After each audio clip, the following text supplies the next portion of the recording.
Hi guys, welcome back. My name is Vaipo. We're going to be continuing on with the Dreamhack Rokat Legacy of the Void Championship. This is going to be game 3 between our two players, which is Solar down the bottom left in playing the Zerg, and on the top left hand side we have PartinG and he is playing the Protoss. We are playing on Ulrena and we're going to see how this game progresses. So this is of course game 3, as you can see here. An early pylon coming out here just to block this off. Obviously he's going to just do a block to see that, to basically avoid the Zerg rushes coming in. Now I did make a small mistake that I want to mention out in the previous game. I actually mentioned that the Zerg player won the first game. That is actually untrue. At the moment we're at a 2-to-1 advantage for the Protoss player, so he is a little bit ahead, and it's quite interesting to see how we're going to progress. This is of course a best of 7, so it's going to be interesting to see if we're going to get the full 7 games out of it, or if we are going to pretty much end on a 4-0 or 4-1 or something like that, which would be a little bit disappointing, but what can you do?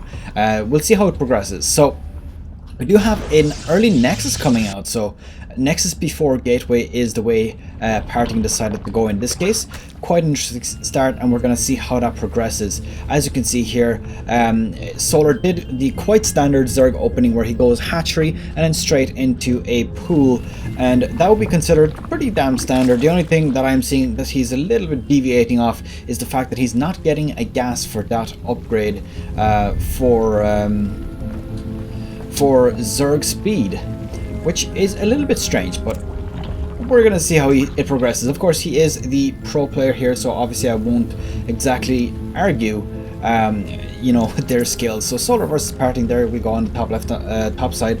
I did have a quick look at all of these shortcuts. I have them written down here, so I do apologize if I make a little pause in between just to kind of see what exactly I need to press when I do that. So let's have a look here. What we have here, we have a pylon coming out. It is placed quite particularly here. I do believe there could potentially be a Stargate coming out, or even some sort of hidden tech, which he just doesn't want Solar to actually see. I suspect that it could potentially be a Stargate, and that would coincide right in the middle, or right on time for getting an Oracle out. So let's see, this drone is here, just waiting. Cyber_, yes, we do have a Stargate coming down. So as you can see, a Zergling just running around doing a bit of scouting. There is not really any aggression going on just this moment. There is obviously a hatchery almost done as well, so we can see that the Zerg player is trying to really macro right now. So it's going to be interesting to see. There's still no gas on the Zerg player's side, so he's obviously really considering extending this match on to be a little bit longer, which is quite interesting. I mean, this map is quite popular with myself for playing very quick games on it, but I've never really tried on purpose to extend the game here because of the fact that the map is so small. There is one single adept coming out here. As you know, it does two-shot these Zerglings. They have 35 health, but I believe 0 armor to start, and these guys do 23 damage, which would equate to a 46 damage in totals. Even with 1 armor on the Zergling, I think even on 2 it wouldn't quite be enough to kill the Zergling. So, ooh, there we go. We have Spore Crawler here, here, and here. So he is actually predicting this engage from the Stargate quite well. Oh, he did actually just see it, so that would make sense. He scouted out with the Overlord. So this is going to cause a bit of problems for the Protoss player. He's going to be at a bit of a disadvantage because he's kind of wasted a lot of resources on getting that Oracle right now. As you know, Oracles are quite squishy. They do a lot of damage. They're very good for killing drones, but on the other hand, they're very squishy. They have 160 health. So here we go, we do have that ability activated. It does drain about 1 energy per second once it is activated. A lot of use being made out of it though. So as you can see, 6 damage already. I do actually at some stage have to calculate exactly how many kills he needs to get to make it worth it in terms of drones. So 5 drones there, as you can see, dropped by both Zergling and Oracle. Here we go, we have an evolution chamber coming out. As you can see also, he has grabbed 2 gas geysers right now, none in the main base, but there is 7 more drones actually getting destroyed here, so that's quite interesting. So there's a lot of aggression going on from the Protoss. He's killed about a total of 12, I believe. Lost units 22. I don't really know how to... Oh, there we go. 7. 7 in total have been killed now. So that's 2 in the main base and 5 in the natural expansion. But 14 Zerglings at the same time falling as well. So the Protoss is doing quite well right now. He's also expanding. If you look at this, this is quite an early expansion, I believe, for a Protoss player. I'm by no means a pro at this game, but of course, this does seem quite early to me, especially considering the Zerg is not even fully saturated on this. We do have, what is this? It's a Spire. So there is going to be a Spire coming off here, and I really want to see whether PartinG is actually aware of it yet. So we're going to do this trick here. Nope, he is not aware, but this... Oh, this drone almost has just revealed that. That would be very, very good play from PartinG if that would have actually ended up revealing this. But at this time... Oh, Avoid Ray out here. Actually, I believe he's probably grabbing just a few Overlords. Sees what he can do. At the moment, he's killed 1 unit. This is about the second one, so he probably got about 250 minerals worth of units destroyed so far. There you go. A nice little choke over there with the sentries. That's going to prevent any Zergling run by. Oh, that's interesting. So he sacrificed a few Zergling here. I'm not wondering quite what the purpose of that was. I'm going to follow this Voider around just to see what happens to it. At the moment, let's have a look at the production tab. So we've got a hatchery coming up, which is the 4th hatch for this. Ooh, and as you can see here, very, very early extractors as well before it's even complete. This really suggests to me that he's about to mass Mutalisk, which is actually exactly what he's doing. There we go. He's got 9 Mutalisks in production right now. This is going to be extremely dangerous for the Protoss player. If you're not prepared for Mutalisk play, usually it pays off pretty badly later on, simply because the more he has, the harder they are to counter. I mean, even if you get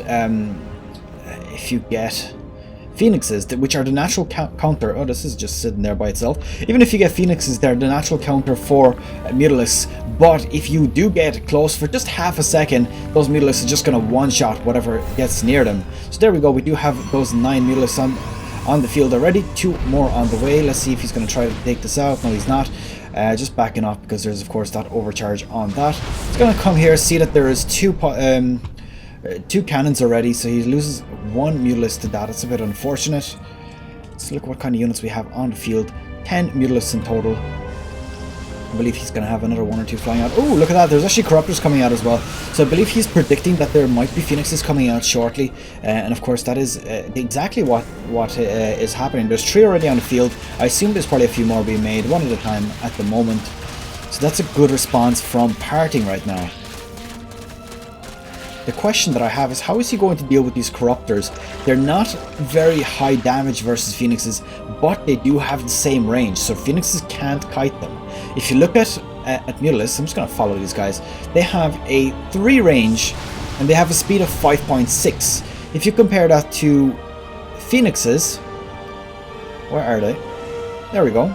You're going to see that they have 5 range and 5.95 movement speed. So they're not only faster, they also shoot further, which is absolutely great for killing off Mutalisks. So there we go, just a free kill there. Chasing down that Mutalisk, there's absolutely no escape. But a big flock of Mutalisks at the moment, with 3 Corruptors as well defending. I'm going to bring up the units tab again. A total of 21 Mutalisks on the field. That is quite insane.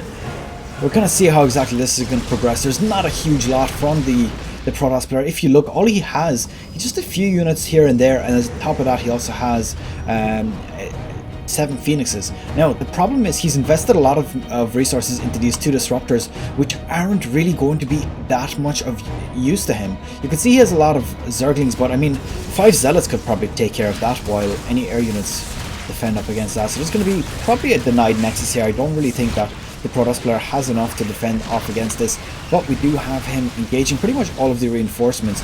So let's see what happens here. There's going to be, oh, there's a lot of Corruptors on the field here. If you look, 11 at the moment. They're going to be able to fend off those Phoenixes from destroying too many Mutalisks. So all out war going on here, and as you can see, this is an absolute massacre. The air units are far superior for the Zerg, and that is simply because there's so many of those tanky Corruptors on the field. If you look at Phoenix's 160 shields and 120 health, whereas corruptors have a flat 200 health, which also slowly regenerates. On top of that, they also have 2 armor, which obviously denies a lot of damage from the actual phoenixes.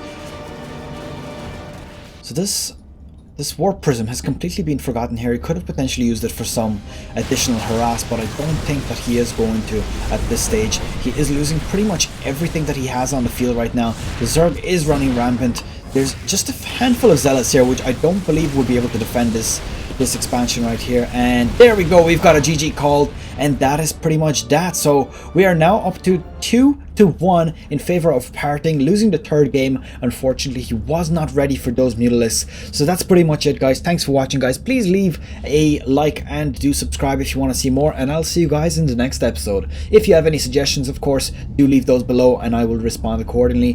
One thing I would like to ask though is, if you do comment on anything, please, if you can, leave a timestamp so I know what you are replying to. So thanks for watching, guys. Good luck. Take care. Bye bye.